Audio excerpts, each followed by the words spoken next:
Oui. Bonsoir à tous et à toutes. Il y a un mot précédent concernant Yutet Kislev. Alors aujourd'hui, on était, Shabbat c'était Yutet Kislev, aujourd'hui Chav Kislev, les 2 jours sont célébrés chez Chabad. Yutet le 19, Chav le 20 Kislev, et comme toutes les fêtes et toutes les dates qui sont célébrées, et certainement dans la Gdusha, on dit que la Gdusha continue après. D'ailleurs, chez le Rabbi, quand il y avait un Fabrégam pour une date particulière, c'était toujours vers la fin, que ce soit, je sais pas, Yud Aleph Nissan, Yud Shvat, toutes ces dates, ou un Yortzeit, la Iloula du Tzemach Tzedek, ou toutes les dates particulières, le Fabrégam était toujours à la fin. Et donc, on est à un moment où c'est encore Chav, en France, en Israël, c'est déjà la fin, on est déjà dans les heures qui suivent, mais il est toujours bon de continuer à célébrer, d'étendre la Kedusha du jour et de réfléchir à ce que le jour nous apporte et nous enseigne, parce que la Kedusha continue, les Amshachot, tout ce qu'on peut gagner de ce jour-là continue. On est maintenant, on s'approche de Hanouka, qui est d'une certaine manière une continuation, une continuité de Yutet Kislev, bien qu'effectivement, historiquement, Hanouka, c'est bien longtemps avant l'histoire de Yutet Kislev, mais il y a une progression au niveau des dates dans le mois, et on construit et on bâtit par rapport aux dates qui se passent.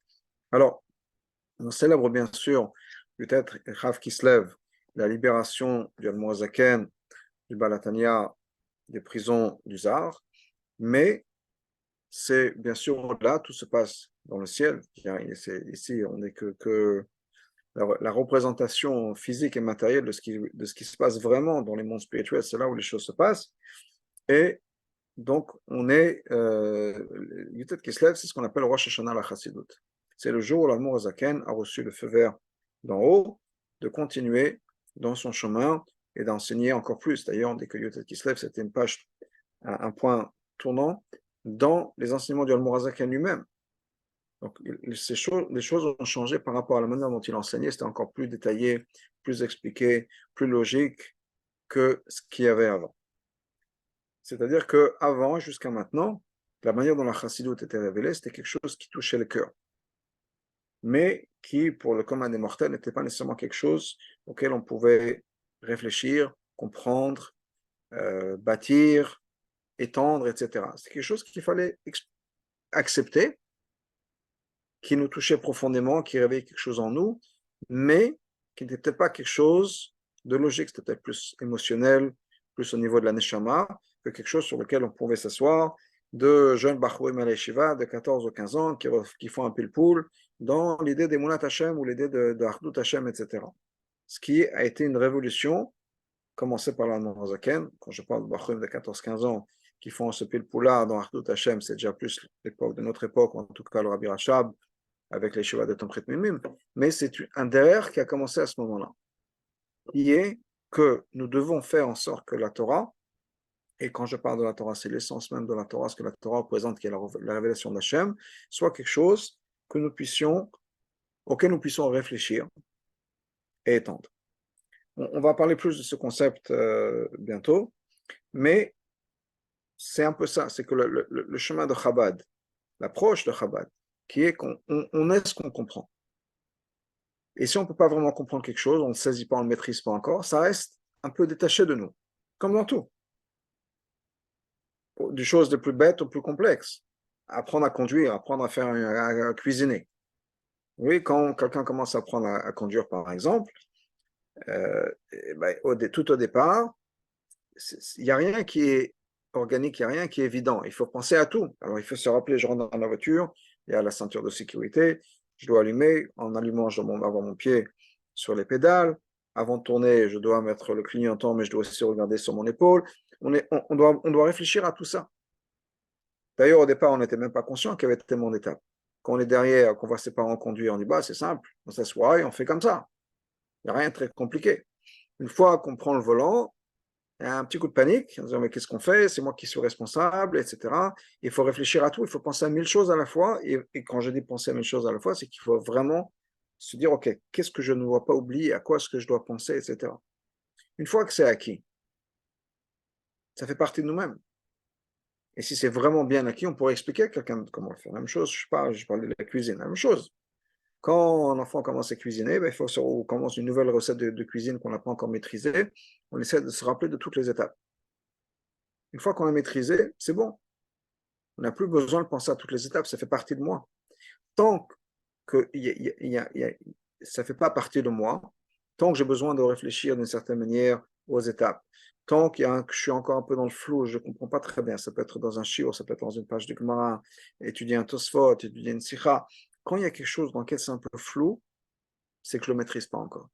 À l'école, on disait, quand le professeur nous disait, est-ce que tu peux répéter ça dans tes mots? Pourquoi? Parce que si tu ne peux pas répéter ça dans tes mots à toi, c'est que tu n'as pas encore acquis vraiment le matériel.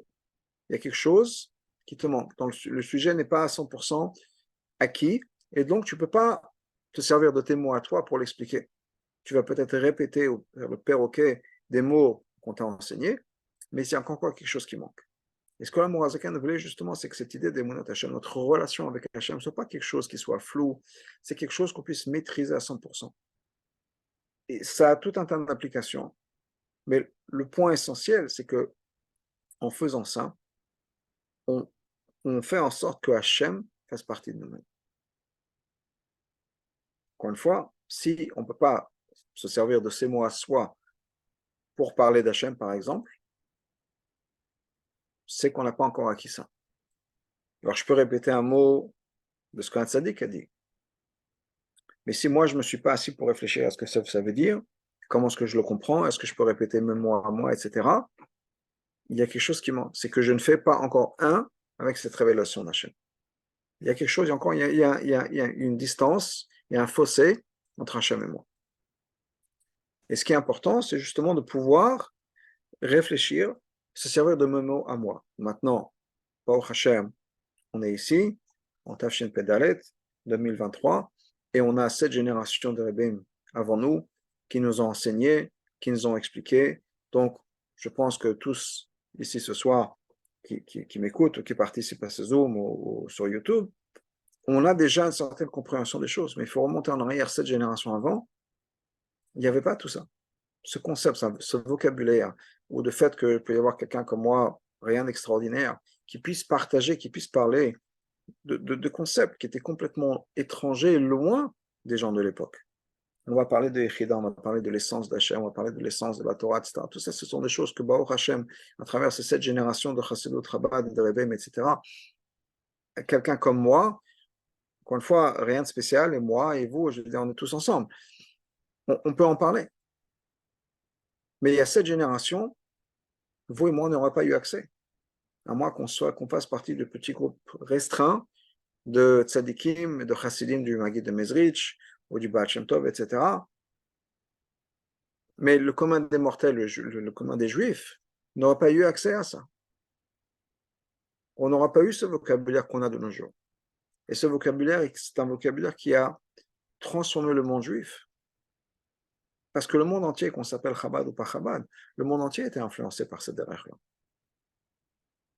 Même à l'extérieur de Chabad, même d'autres organisations qui vont peut-être, je dirais même contraires, mais tout le monde s'est adapté à faire en sorte qu'on explique le pourquoi et le comment des choses. Pourquoi est-ce qu'il faut croire en Hachem? Qu'est-ce que c'est qu'Hachem? Qu'est-ce que ça représente? Alors, quelle que soit la réponse qu'on y donne, et peut-être que la réponse elle est bonne ou elle n'est pas bonne, en fonction de ce qu'on a appris, de ce qu'on a en accès, c'est pas grave. Mais le fait de parler de ce genre de choses-là, c'est quelque chose de nouveau qu'on a grâce au Rebbeim de Chabad, au monde chassidique de manière générale, mais en particulier avec l'Admor Hazaken. Parce que c'est dans la sphère de Chassidut Chabad, on va trouver ces questions adressées. Bien sûr, tout vient de la Torah, tout vient de Chazal. Il est hors de question d'imaginer que c'est quelque chose d'autre. C'est pas que la Chassidut est venue inventer des concepts qui n'existaient pas avant. C'est juste connecter, expliquer certaines choses. Quand Bereshit bara Elokim et Hashemayim v'taretz, Chazal nous disent déjà, Ba'asara mamarot nivra olam, le monde a été créé basé sur 10 phrases, sur 10 phrases. C'est dans les Pirkei Avot, c'est ce qu'elle est dans la Mishnah, etc. Pourquoi 10? C'est quoi les 10 sphérotes? Quel rapport? Etc. Tout ça, ce sont des choses. Alors ensuite, on a parlé des sphérotes. Dans le Zohar, on parle des sphérotes et d'autres livres, dans le Sefer Yetzirah. Mais quel rapport entre les 10 sphérotes et moi? Dans le sens où qui, moi, suis-je pour pouvoir expliquer à quelqu'un d'autre ce que c'est que les 10 sphérotes? Et si moi, d'aujourd'hui, j'ai la réponse, en tout cas, comme moi je le comprends, c'est parce qu'on a eu ce cadeau, que les rabbins nous ont donné à travers les générations, en nous expliquant. On a des centaines de pages pour expliquer, centaines de pages auxquelles moi j'ai accès, vous avez accès, sur lesquelles on peut étudier ce que c'est que les sphirotes, pourquoi 10, qu'est-ce que c'est Chokhmah, qu'est-ce que c'est Bina, qu'est-ce que c'est Dat, qu'est-ce que c'est Chesed, Gvura, Tiferet, etc., etc. Les gens qui n'étudient pas la Chassidut Chabad n'ont pas accès à cette information. Alors les choses ont changé dans le monde, dans le sens où c'est quelque chose qu'on veut savoir, auquel on parle, etc. Mais quelqu'un qui n'a pas accès à cette Chassidut Chabad, que ce soit quelqu'un qui ne soit pas dans le monde chassidique, ou même dans le monde chassidique, qui vont étudier le Kedushat Levi, le Noalim Melech, le Ismach Moshe, ou d'autres choses, sont des textes de Chassidut. On va lire des lignes sans nécessairement pouvoir comprendre ce que ça représente. Alors on a un sens que c'est de la Kedusha, que c'est quelque chose d'extraordinaire, etc. Mais on n'a pas le développement de ce que c'est que les Disphérot, par exemple, qu'est-ce que c'est que Chokhmah, qu'est-ce que c'est que Keter, si on n'a pas appris ça dans les sphères de Chassidut Rabban. Encore une fois, c'est parce que c'est là que ça se trouve. Maintenant que quand on a une question dans l'Alacha, on regarde le Shulchan Aruch. Ça ne veut pas dire que le Shulchan Aruch se prend pour le roi du monde, ou c'est que le Shulchan Aruch, c'est l'adresse, on peut dire, ou le monde de l'Alacha, c'est l'adresse quand il y a une question d'Alacha. C'est aussi simple que ça. Alors bien sûr, tout vient du Chumash, ou tout vient de la Gemara. Attends, si je veux savoir si je me suis servi une cuillère de viande pour mélanger mon café au lait, et je veux savoir ce que je fais avec la cuillère, je peux revenir bien sûr au Chumash. C'est marqué 3 fois, le Tevaché Gedi Bechalavimo, il faut cuire l'agneau dans le lait de sa mère, et je peux essayer d'imaginer tout ce que le Chazal nous dit, parce que tout est basé sur la Torah. Chazal nous disent, les kamidés de l'Oramisa Bedraita. Il n'y a rien auquel on ne trouve pas l'allusion dans la Torah, dans le Chumash. Donc, tout Torah, même tout Torah Shebalpé, on peut retrouver une référence dans le Chumash. Après, il y a Torah Shebalpé encore plus facile, donc on peut prendre le Chumash, la Mishnah, et je regarde, et je ne vais pas nécessairement savoir quoi faire avec ma cuillère de viande avec laquelle j'ai mélangé mon café au lait. Et je peux même passer toute la Gemara et les Rishonim, mais je ne vais pas nécessairement savoir quoi faire. Une fois que j'arrive au Shulchan Aruch, et ensuite le Shach, et le Taz, et les commentaires, etc., là, j'aurai une meilleure idée quoi faire avec ma cuillère. Maintenant, entre-temps, mon café va refroidir. Si j'ai besoin de faire cette recherche-là à partir du Chumash, ou même du Chumash et la Mishnah, la Mishnah, la Gemara, etc., je dois passer par tous les textes et toutes les explications, etc. Entre-temps, je n'ai pas de café à boire. Donc, il y a une adresse qui est le livre de Halacha. La même chose qu'on parle, il y a un autre passage dans la Torah. Shema Israël Hashem Elokeinu Hashem Echad. Quelle différence entre Hashem, Yud Kei Vav Kei, Elokeinu, Elokim? Pourquoi est-ce que Elokeinu, on peut le décliner? Elokai, Elokecha, Elokechem, Elokeinu. Et Yud Kei Vav Kei, on ne peut pas. Qu'est-ce que ça veut dire qu'Havaye Echad? C'est de quoi un? Qu'est-ce qu'on essaie d'exprimer? Un passage dans le Chumash. Tout le Tanya, c'est un autre passage dans le Chumash. Ki karov elecha davar meod beficha v'dvavcha la'asoto. Un passage. Cette chose-là est très proche de nous. Quelle chose? Pourquoi est-ce que c'est proche? Qu'est-ce que ça veut dire? Est-ce qu'on aurait pensé que c'est loin? Quelle différence entre loin et proche, etc. Tout le Tanya, les 53 chapitres de l'Écoute Amarim, c'est pour expliquer un passage de la Torah. Donc, on peut retrouver les références dans le Chumash, mais c'est beaucoup de travail. Si on va se faciliter la vie, si on peut dire, et avoir des réponses claires à quelle est ma relation avec Hachem, qui suis-je, parce qu'après tout, le Tanya, c'est ça. Comme Moshe Rabbeinu a dit c'est quelque chose qui est très proche de nous. Ça veut dire quoi? C'est notre identité. Parce qu'on a tous, ou plus ou moins tous, une question d'identité, par laquelle je veux dire, qui suis-je? J'ai des hauts et des bas. Il y a des moments où je me sens très connecté et vraiment un tzaddik. Il y a des moments où je me sens complètement détaché, vide à l'intérieur, mort, peut-être même encore pire, en colère, etc. J'ai des moments de faiblesse, j'ai des moments où je suis fort. Qui est le vrai moi à l'intérieur? Est-ce que je suis un tzaddik avec des faiblesses ou bien est-ce que je suis un rachat qui me fait des illusions qu'un jour je deviendrai quelqu'un de bien? Et pour l'instant, j'essaie. Combien d'Achlatat on fait tous les Rosh Hashanah, tous les Yud Kislev et tous les Yud Shvat et tous ces anniversaires? Et année après année après année, eh ben, on peut refaire la même Achlata parce qu'elle a duré une semaine, dans le meilleur des cas. Alors je me fais des images, je m'imagine qu'un jour je deviendrai ce que je ne suis pas. Est-ce que ça a du sens? Qui est le vrai moi? Ou bien je suis une bonne personne, je suis la personne qui fait effectivement, qui tient sa akhlata, etc. Maintenant, ça fait 20 ans, 30 ans, 50 ans que j'ai jamais tenu une akhlata plus qu'une semaine. Oui, j'ai des faiblesses. Et le dernier dit non, tu veux savoir qui tu es la personne qui est proche de la Torah. Ah, la ligne d'après, c'est nous dire, j'ai pas l'impression. Parce qu'honnêtement, si je regarde ma vie, les moments de connexion, le moment où je me sens le tzaddik proche de la Torah, il n'est pas toujours évident. Alors on a écrit, l'Admor Zaken a écrit tout un livre pour t'expliquer comment effectivement, malgré ce qu'on voit, malgré les apparences, on est une personne connectée avec Hachem. Donc si on va avoir ce genre de réponse-là, dans des réponses aux questions existentielles de la vie, pourquoi on est là, qu'est-ce que c'est qu'Hachem, quel est le sens de ma relation avec Hachem, etc. On peut regarder dans le Chumash, essayer de comprendre ce que le Chumash a à nous dire. On peut regarder dans la Gemara et dans les Midrashim. Les réponses, elles sont là. Mais qui connaît le Midrash Tanchuma qui nous dit que qu'Hachem, la raison pour laquelle Hachem a créé le monde et la réponse à toutes les questions qu'on pourrait se poser, c'est parce qu'il y a le concept de Dira Betartonim, une habitation dans le monde bas. Honnêtement, la majeure partie des gens qui le connaissent, c'est grâce au Tanya.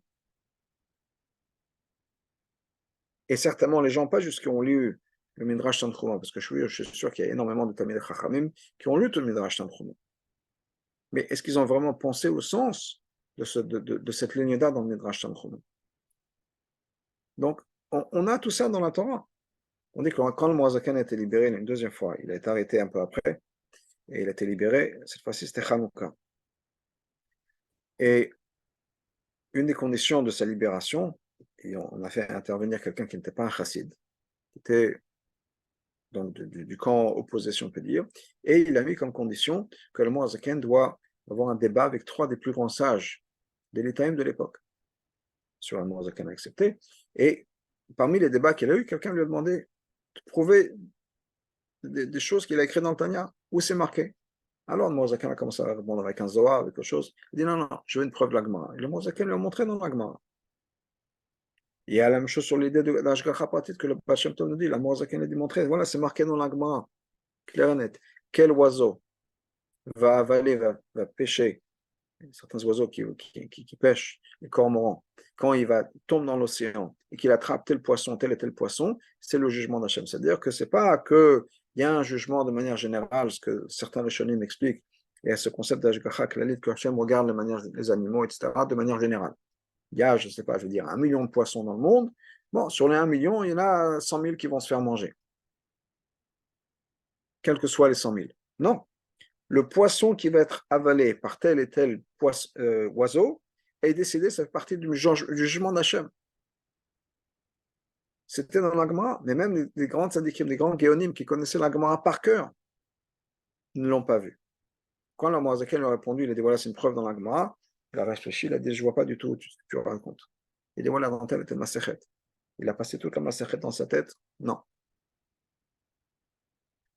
Parce qu'il y avait des gens, et encore une fois, on parle des gens des Géonim dans la Torah, qui connaissaient toute la Gemara par cœur. Ils pouvaient réviser toute une Gemara comme ça, faire le tour de toute la Gemara dans leur tête en quelques minutes. Ils n'ont pas nécessairement accroché au fait qu'il y avait ici un message. Et quel est le message? Donc, il y a eu des chidushim, mais on peut revenir à la Torah. Mais si on veut avoir la liste des livres, si on peut dire, l'anthologie ou les livres qui parlent d'Artout Hashem, on peut regarder le Chumash, on peut regarder Chazal, ou bien on peut se gagner du temps, s'économiser du temps et l'énergie, et regarder les livres qui parlent de ça. Et là où on parle de ça, c'est dans la Chassidut et la Chassidut Ramon. Et Yotet Kislev, c'est le jour où on a donné le feu vert à Admorazaken de continuer à expliquer ce genre de choses-là, à répondre ces enseignements. Il y a un mot du Rabbi précédent, de 1944, Afshin Dalet. Le Rabbi précédent dit la chose suivante, il dit Yotet Kislev, c'est le jour qui a été Metaken Shvirat Hakelim. Ça répare, Yotet Kislev répare la cassure, la brisure des kelim, des ustensiles. Qu'est-ce que ça veut dire? C'est une allusion à un concept de Kabbalah. On trouve d'ailleurs, il y a une allusion à ça dans la paracha qu'on vient de lire hier, dans la paracha de Vaishlach, mais il y a un concept de Shvirat HaKelim. Alors, c'est quoi ce Shvirat HaKelim? Je vais donner une petite introduction sur ce concept-là. Dans la Kabbalah, dans la pensée juive, c'est pas juste lié à la Kabbalah, mais la Kabbalah en particulier, puisque la Kabbalah se penche sur la question d'Hachem, dans la Kabbalah, il y a un problème, qui est que Hachem est l'unité la plus parfaite. Hachem est un, et tout est Hachem. Comment est-ce que de l'unité la plus parfaite, la plus absolue, on peut arriver à un monde fragmenté comme le nôtre? S'il n'y a que Hachem, comment est-ce qu'on peut avoir, juste pour garder ça très simple, Hachem et le monde? Comment est-ce qu'on peut avoir Hachem qui est En Ra Yored Milemala, il n'y a rien de mal qui vient d'Hachem, et en même temps, il y a la souffrance et le problème du monde et tout ce qui va avec, tout ce qui se passe sur Terre que vous connaissez, que ce soit tu préserves les maladies, les conflits, les forces du mal, etc. Comment c'est possible? Des choses qui s'opposent à la volonté d'Hachem apparemment. La réponse à ça, c'est ce qu'on appelle le tzimtzum.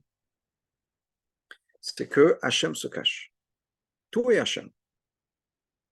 Mais Hachem se cache dans le sens où Hachem a fait en sorte que on a l'impression qu'il est absent. On a l'impression que ce n'est pas lui. C'est une impression. Hachem est là. Mais Hachem nous donne la possibilité d'ignorer sa présence. C'est le concept du tzimtzum. Hachem se retire. Alors, ce n'est pas qu'il s'est retiré, il y a un endroit vide de sa présence, c'est qu'il se cache. Pour donner un exemple, c'est comme quelqu'un, ou un enfant par exemple, se cache derrière ses mains. Et voilà, personne ne peut me voir parce que je suis caché derrière mes mains, personne ne peut me voir. Alors bien sûr, c'est quand on est adulte, on comprend que c'est ridicule, mais quand on est enfant, c'est une certaine logique. Mais nous, on a la même chose, la même réaction par rapport à Hachem. Hachem se cache derrière ses mains et on se dit, ah, Hachem n'est pas là.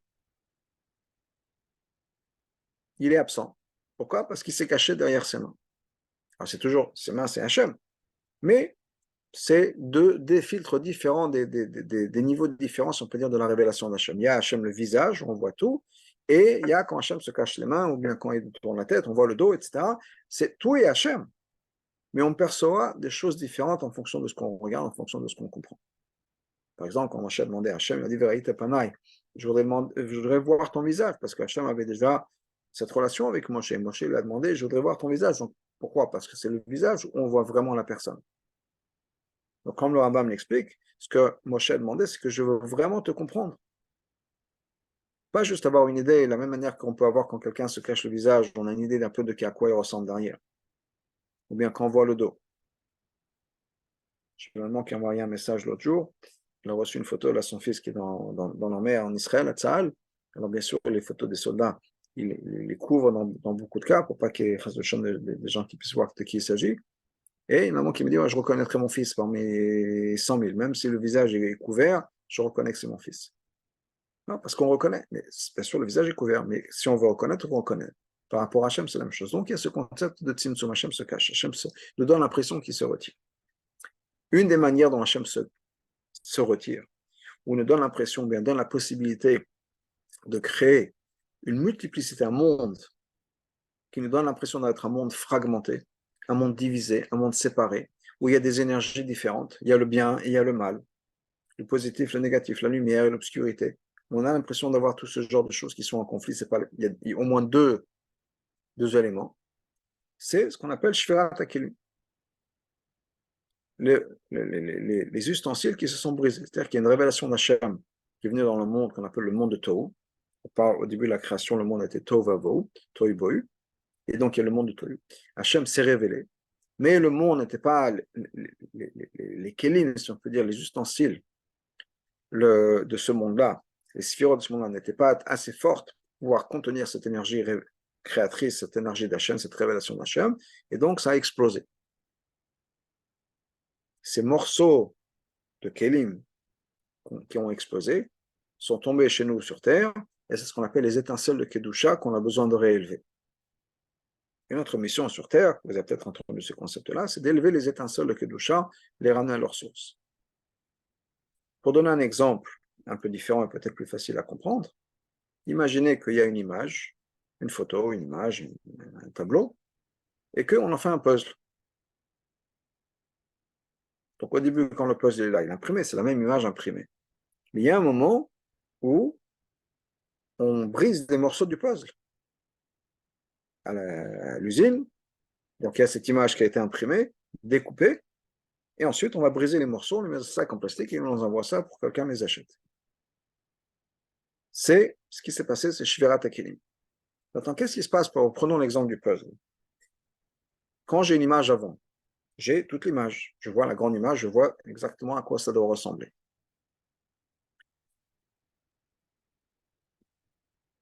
Les gens qui sont avides et fans de puzzle, Ils vont pas acheter l'image finie, ça sert à rien. Il n'y a rien à accomplir, il n'y a rien à faire. L'image, elle est déjà là.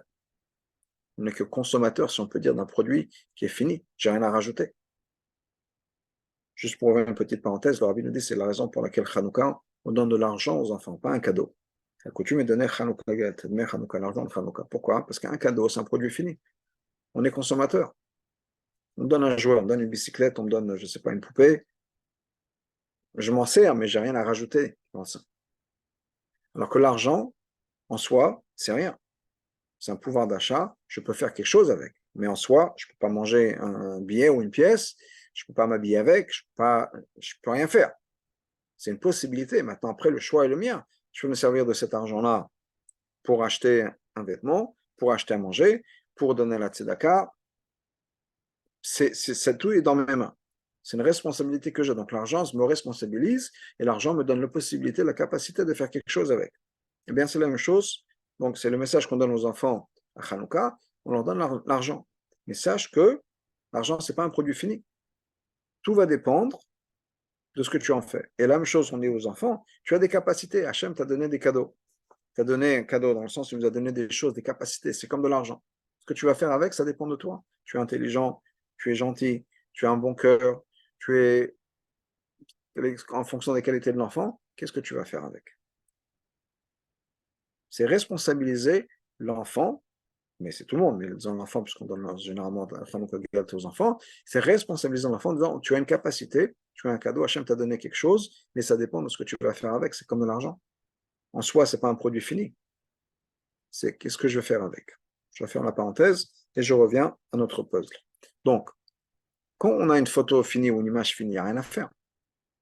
Quelqu'un qui cherche à faire un puzzle, il ne veut pas un produit fini, au contraire, il veut pouvoir remettre tout le challenge, tout le fun, tout ce qui est tout l'intérêt à faire un puzzle, c'est justement la difficulté. Mais de l'autre côté, il y a tout un tas de frustrations qui vont venir. Parce que j'ai un bout de puzzle qui est bleu, bleu ciel. Alors, est-ce que c'est la mer ou bien est-ce que c'est le ciel? Et je peux essayer ce morceau-là, ça marche pas. J'essaye un morceau, ça a l'air de coller, mais non, c'est pas 100% parfait. J'essaye un autre morceau, et ça, oui, des fois ça marche, des fois ça marche pas. Et notre travail, c'est un peu ça.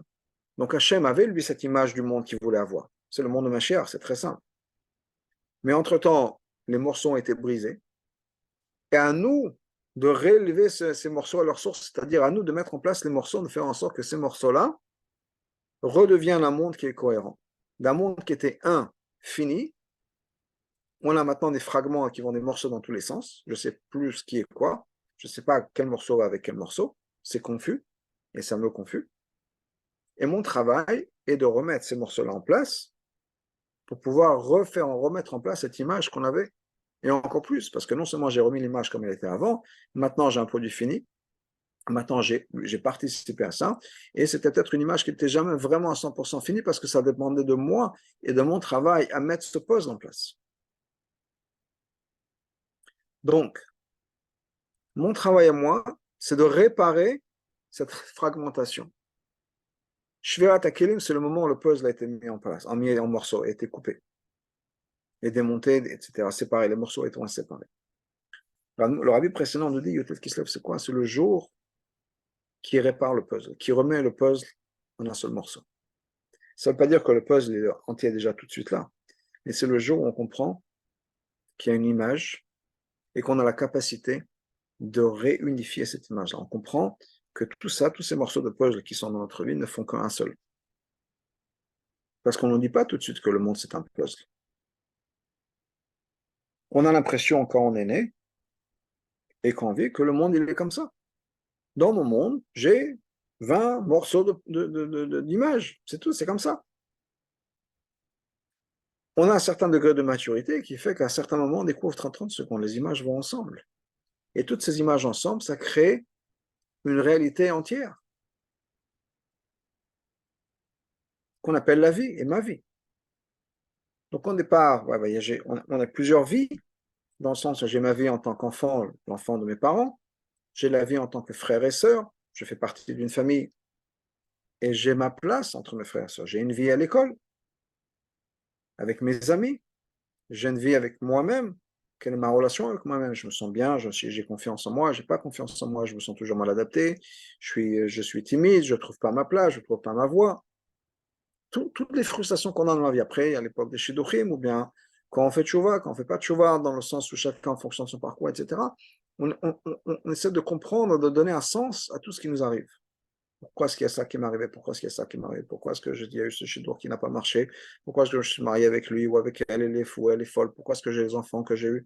Pourquoi le travail, etc. On se sent tiré des fois dans tous les sens. Une maman qui est à la fois maman et qui est épouse, c'est-à-dire partenaire de la vie de son mari, et qui est fille, et qui est sœur, et qui doit peut-être travailler aussi. On est tiré dans tous les sens. Même chose pour un homme aussi, chacun en fonction de sa vie.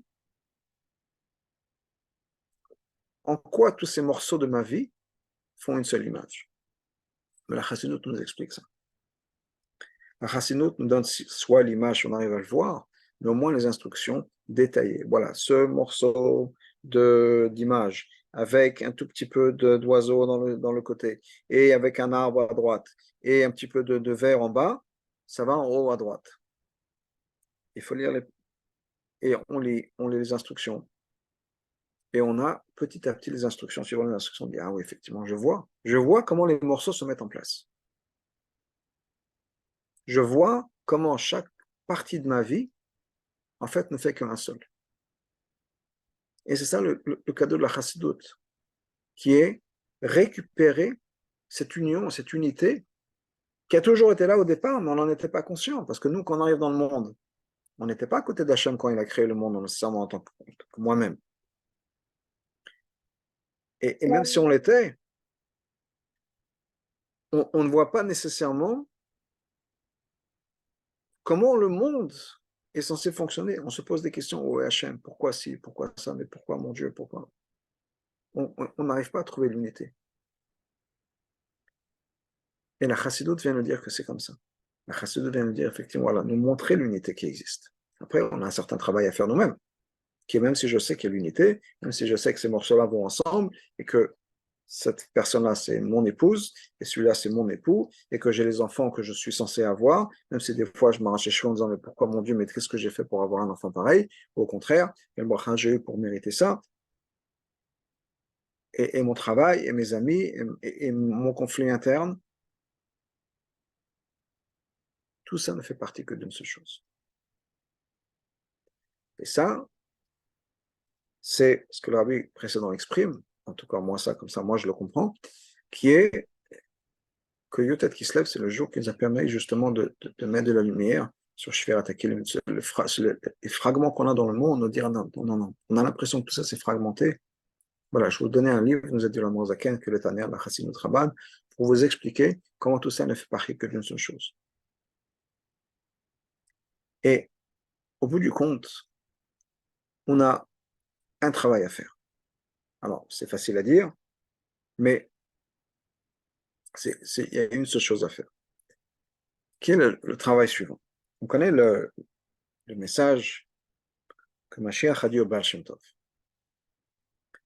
Baal Shem Tov raconte dans une lettre qu'il a écrite à son beau-frère qu'un certain Rosh Hashanah, sa neshama est montée au ciel.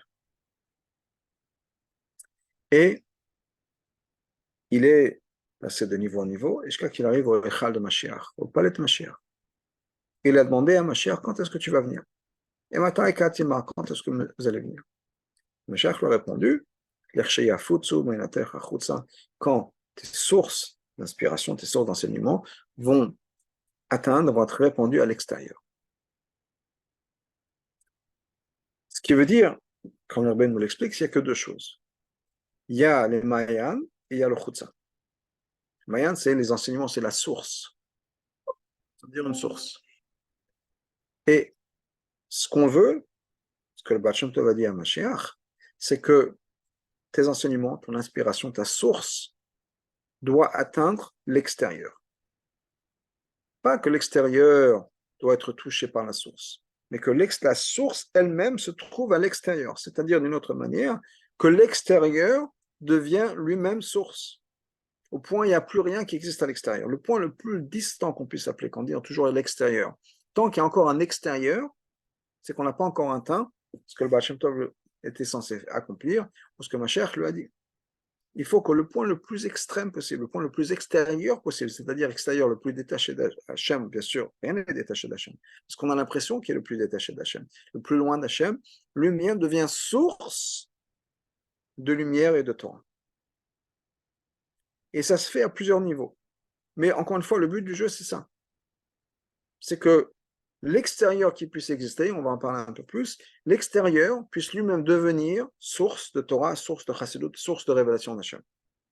Puisque la Chassidut, c'est ça, c'est révéler Hachem. Révéler cette union, cette unité qui existe à travers le monde. L'extérieur, c'est quoi? L'extérieur, c'est la partie révélée. La partie qu'on voit. L'intérieur, c'est la partie qu'on ne voit pas. Et ça existe à plein niveau. Ça existe chez moi-même. J'ai mon corps qu'on voit, et j'ai mon âme qu'on ne voit pas. On voit comment elle agit, mais on ne voit pas l'âme, l'essence de mon essence. Dans la Torah, il y avait, jusqu'aux révélations du Baal Shem Tov et la Moazaken, la même chose. Il y a la partie révélée, ce qu'on voit, le niglé, la halacha, la gemara, etc. Et il y a la partie qu'on ne voit pas, qui est l'âme de la Torah, la présence d'Hachem dans la Torah. Dans le peuple juif, il y a la même idée. Il y a ce qu'on voit, on est 15-16 millions de personnes différentes, et il y a ce qu'on ne voit pas, l'âme du peuple juif qui ne fait qu'on n'est qu'un seul être. On ne fait qu'un seul corps. Donc à plein niveau, il y a cette dichotomie, il y a cette séparation entre deux choses. Ce qu'on voit et ce qu'on ne voit pas. Le Mahayan, la source d'inspiration, l'âme, et le Chutza qui est à l'extérieur, ce qui est révélé. Alors, qu'est-ce qui se passe?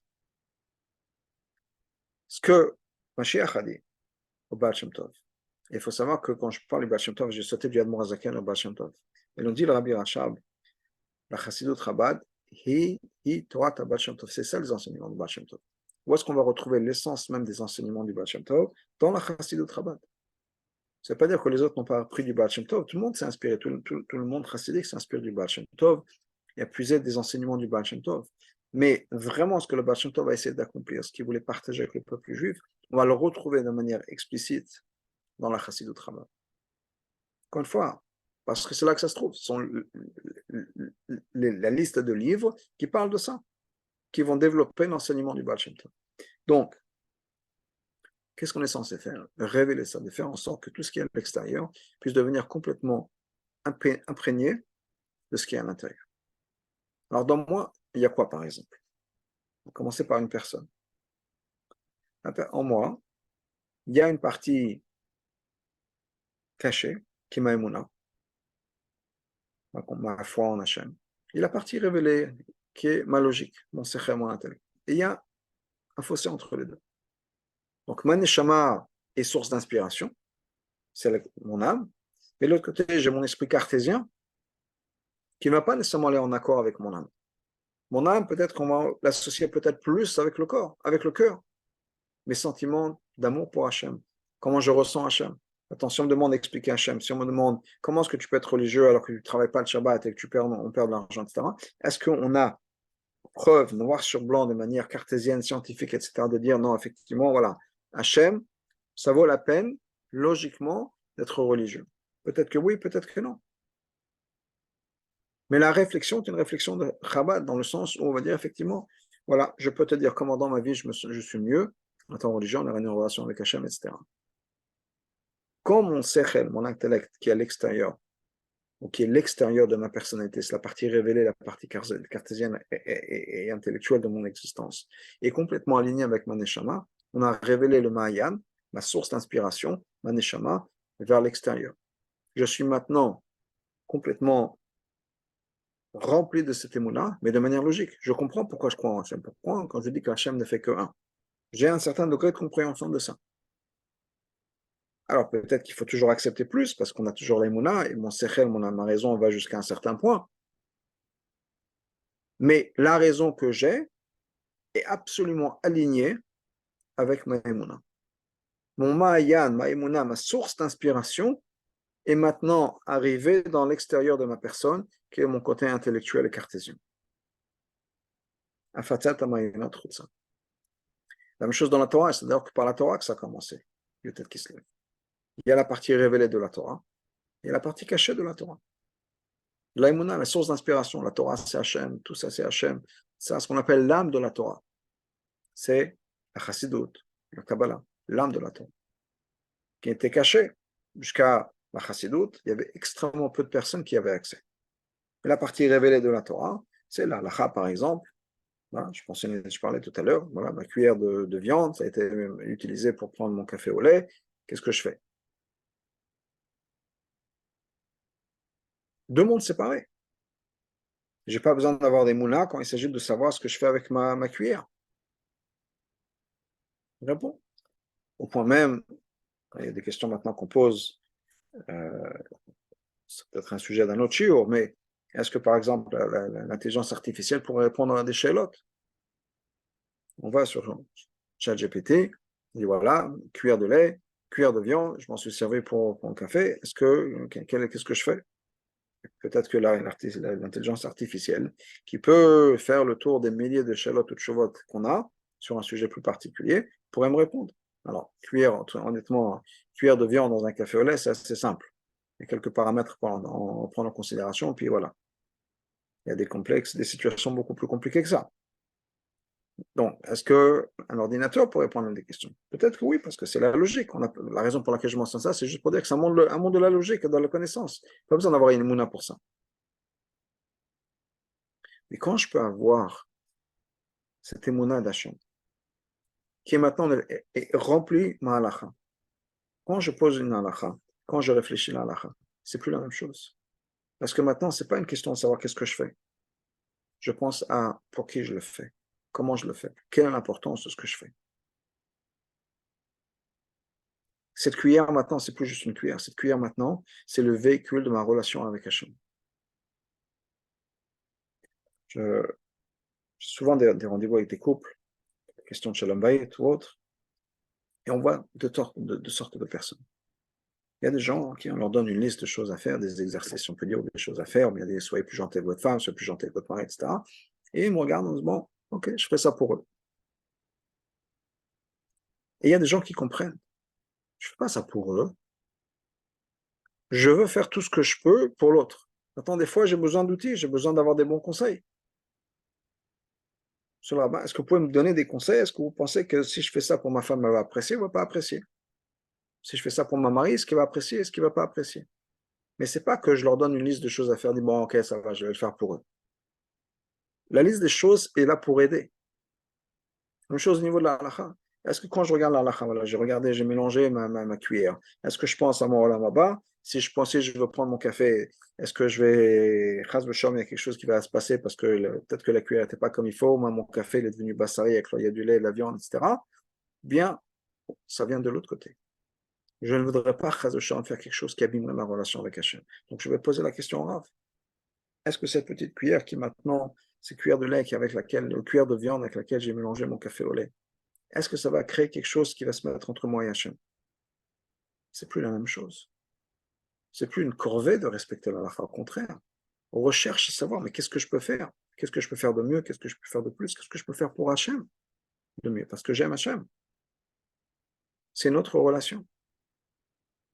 Donc, il y a cette union qui se crée ensuite entre Hachem et moi au niveau de la Torah. Quand la chassidut, ce qu'on appelle la chassidut, l'âme de la Torah, se mélange avec la partie révélée de la Torah, la halakha, la Gemara, etc., ça change. C'est maintenant le Mahayan, la source d'inspiration qui est la Imuna, et la Pnimet Torah, la Kabbalah, la Chassidut, maintenant arrivé dans le Chutza, dans côté le plus externel, si on peut dire la Torah, l'application de la Torah. Même chose au niveau d'Avat Israël, la relation entre personnes. Il y a deux choses. Il y a moi et quelqu'un d'autre, on est deux êtres séparés, avec chacun ses volontés, chacun ses désirs, chacun ses espoirs, chacun les trucs qui m'ennuient, etc. Et il y a le fait qu'on n'est fait qu'un. Moi, je peux dire, oui, moi, je suis Chabad, et l'autre, il n'est pas Chabad, on ne peut pas s'entendre. Moi, je suis comme ci, moi, je suis comme ça. On ne peut pas s'entendre. Les taïfs, moi, je suis Chassid, moi, il est Ashkenaz, l'autre, il est Séfarad. Ça, c'est le côté Chutza extérieur. Qu'est-ce qu'on a tous à l'intérieur? On est tous des âmes, on est tous, le Mozaken nous dit dans le Tanya, Avecha le Kulan, on est tous les enfants du même père. Et plus que ça, on fait partie du même corps. Quand je révèle le Mayan. Cette inspiration ne fait que un. Dans mon Khutsa, dans les différences qui existent entre toi et moi, ces relations vont changer. C'est vrai qu'on est différents. Nous, on a besoin d'avoir toutes les couleurs de l'arc-en-ciel, si on peut dire, pour pouvoir faire un peuple en entier. Imaginons un corps. Le Mourazaké nous donne l'exemple d'un corps qui vient de Khazal. Si dans un corps, il n'y avait qu'une sorte de cellule, le corps n'est que bras droit. Au lieu d'avoir deux jambes, un bras gauche, un bras droit, une tête, un cœur, j'ai que des bras droits. Ça ne sert à rien. Il n'y a pas de tête pour réfléchir, il n'y a pas de bouche pour manger, il n'y a pas de cœur pour envoyer du sang, il n'y a pas de pied. On a besoin d'avoir un bras droit et un bras gauche. On a besoin d'avoir des pieds, d'avoir un estomac, d'avoir un cœur, d'avoir un cerveau. On a besoin d'avoir des différences. Et si je peux révéler la partie qui est commune, la partie peut-être qui est cachée parce qu'on ne le voit pas nécessairement, et si je peux révéler ça dans mon appréciation des différences, on a pris le Mahayan, on a pris cette source d'inspiration, cette âme, on l'a mis dans l'extérieur, on a révélé ça. Donc, c'est plus ou moins ce que ce que l'arbitre précédent disait dans Yutet qui se lève. C'est que c'est le jour qui a réparé, je vais attaquer l'ennemi. Toute cette idée de fragmentation, de vivre dans un monde qui est fragmenté, séparé, toute cette idée de séparation qui peut exister dans ma vie, entre moi et ma femme, et moi et mes rôles que je puisse avoir. Est-ce que je suis père? Est-ce que je suis fils? Est-ce que je suis frère? Est-ce que je suis parent? Est-ce que je suis mari? Est-ce que je suis chaliach, etc. C'est ces 5-6 rôles et j'imagine que je peux en imaginer encore d'autres. Tout ça, j'ai l'impression que ça va dans des sens différents. D'un côté, je me dis, voilà, il faut que je lève des fonds. D'un côté, les gens, ils n'aiment pas qu'on leur demande de l'argent. Donc, qu'est-ce que je fais? Comment est-ce que je peux être le chaliard qui va être ami avec les gens, enseigner la Torah, quand de l'autre côté, en même temps, j'ai la responsabilité de lever les fonds? Les gens me disent, ah, voilà, le rabbin qui demande l'argent. Pour moi, dans ma tête, ça peut être une contradiction que j'ai besoin de dépasser. Dans la même chose dans un couple. Oui, si je fais que ce que ma femme veut, je ne serai jamais moi-même. Si je suis moi-même, je ne veux pas lui faire plaisir. C'est des contradictions, tout ça. Tous les problèmes de notre vie arrivent de Shverat Kelim. Yutet qui se lève, c'est-à-dire cette révélation de l'unité dans le monde. C'est ce que l'amour Azaken a reçu le feu vert, de pouvoir révéler ce secret-là, que tout ne fait que un. Tout ça, ce sont des morceaux différents dans un seul peuple, dans un seul puzzle, dans une seule image. Quand on prend conscience, est-ce que ce que Yutet qui se lève nous donne, cette prise de conscience, que tout ça, en fait, ne font que des parties différentes d'une seule image. Imaginez, il y avait un puzzle, tous les morceaux sont rouges. Une image rouge. Un bout de papier rouge divisé en plusieurs morceaux. Ce qui a un intérêt, il n'y a aucun intérêt. Est-ce qu'il y a des difficultés? Pas grand-chose, parce qu'après tout, tous les morceaux vont avec tous les morceaux, plus ou moins. Oui, on peut prendre un puzzle pour faciliter ça encore plus. On a coupé tous les morceaux exactement de la même manière, et c'est une seule couleur. On peut mélanger les morceaux, il n'y a rien qui a de sens. Mais c'est pas grave. Je prends le morceau du bas, je le mets en haut, du haut en bas, c'est pas grave. J'ai 16 carrés rouges, je peux les mettre dans le sens que je veux, mais ça n'a aucun intérêt. Qu'est-ce qui l'intéresse? C'est que j'ai une image. À droite, il y a le soleil, à gauche, il y a des arbres, en bas, il y a la mer. Là, je peux avoir une image qui est belle. Et j'ai besoin d'avoir ces différences-là. J'ai besoin d'avoir des mots, des bouts de puzzle qui sont coupés de manière différente. Là, quand je le mets en place, j'ai fait un effort et j'ai un résultat qui fait plaisir. Et ce que Yutet Kislev partage avec nous, ce que Al-Mourzaken a partagé avec nous, ce que Hachem a permis au Al-Mourzaken de partager avec nous, c'est le cadeau de Yutet Kislev, c'est que dire tout ça, ça ne fait partie que d'une seule image. Retrouvons dans notre vie à nous cette seule image où chaque morceau a sa place, chaque rôle de notre vie a sa place, chaque friction de notre vie, c'est en fait deux morceaux de puzzle qui vont se mettre ensemble. Ça, il n'y a qu'une seule solution, c'est étudier la Chassidut, qui nous permet de nous donner cette image-là d'un seul puzzle, en disant voilà où on va, voilà les instructions, voilà le bleu il va ici, le rouge va là-bas, le petit bateau il est là, les oiseaux ils sont là-bas, etc. On a ce cadeau qui nous a été donné, où chaque morceau trouve sa place dans le chaos de notre vie. On arrive à ramener le Maya, l'inspiration, dans notre vie chaotique et dans les fragments de notre vie. Et c'est une bénédiction. C'est la bénédiction de la paix, la vraie paix, la sérénité. Ou qu'on arrive à comprendre que tout ce qui nous arrive, tous les éléments différents de notre vie, et peut-être qu'on a besoin de s'asseoir, à penser à toutes les différences pour pouvoir vraiment apprécier cette sérénité, cette paix, pas d'abeshoram nafshi, la paix que Hachem peut nous donner, quand on se rend compte que tout ça ne fait partie que d'une seule chose. Alors, que Dieu fasse que puisse vraiment profiter de Yotet Kislev. Prendre cette inspiration-là, réfléchir à l'unité, comment est-ce qu'on peut combiner tous les éléments variés de notre vie et de la vie en général, dans notre Torah, dans notre personnalité, dans ce qu'on entend de la Torah. Parce que des fois, il y a la même chose, il y a ce que j'entends, il y a moi. Et ça coupe, dans le sens où, ouais, le Rav a dit ci, mais bon, moi, je ne suis pas là, moi, je ne crois pas, moi, je comprends quelque chose d'autre. Encore une fois, il y a une séparation, il n'y a pas l'harmonie. L'harmonie, c'est oui, j'ai écouté, comment est-ce que je peux introduire ça dans ma vie? C'est pas comme non, ce couple qui sort d'un cours sur Shalom Bayit et le mari qui dit à sa femme, ah, t'as entendu ce que le Rav t'a dit, hein? Attention, la prochaine fois, tu fais ci, tu fais ça. Mais non, on parlait à toi. Et si tu penses encore une fois, il y a une différence entre toi et ta femme, il y a encore une fois cette séparation. Il n'y a pas d'unité encore. Alors que tout fait partie de cette unité, de ce puzzle-là. Pour qu'on puisse profiter de l'inspiration de qui se lève, pour allumer justement cette lumière-là, qui est la lumière de Hanouka, la lumière de la Chassidut, qui est que la lumière, c'est quoi? La lumière, ça ne change pas grand-chose. Ça nous permet de voir ce qu'il y a là. Quand on est dans le dark, dans l'obscurité, dans le noir, on ne se rend pas compte de ce qu'il y a. La lumière, ça nous éclaire, ça nous permet de prendre conscience de ce qui a toujours eu là. Ce qui a toujours été là, mais on le voit maintenant. Même chose dans les morceaux du puzzle. Cette lumière-là nous permet de voir, ah, on sait tout d'un coup comment mettre les morceaux en place, et à quoi l'image ressemble. Pour qu'on puisse avoir ce cadeau de la lumière, il faut l'étudier, il faut y réfléchir, parce qu'il faut prendre le temps derrière d'analyser, d'absorber ce qu'on a appris, et d'y réfléchir, étape par étape, petit à petit, mais prendre conscience que tout ce qui nous arrive dans la vie, c'est ce que Hachem a voulu pour notre bien, et tout ça fait partie d'une somme totale. Et encore une fois, dans le puzzle, on ne fait pas tous les morceaux à la fois. C'est un morceau, puis un morceau, un morceau. On peut réfléchir à la situation par rapport à ma femme, par rapport à mon mari, par rapport à mes enfants. Commençons par une situation. Comment est-ce que je peux voir le bien, la main d'Hachem derrière ça? Et répondre ça au reste de notre vie. Et que, Bezrat Hachem, les choses soient très faciles avec la venue du Mashiach et que ça se passe très, très, très vite, très bientôt. Amen.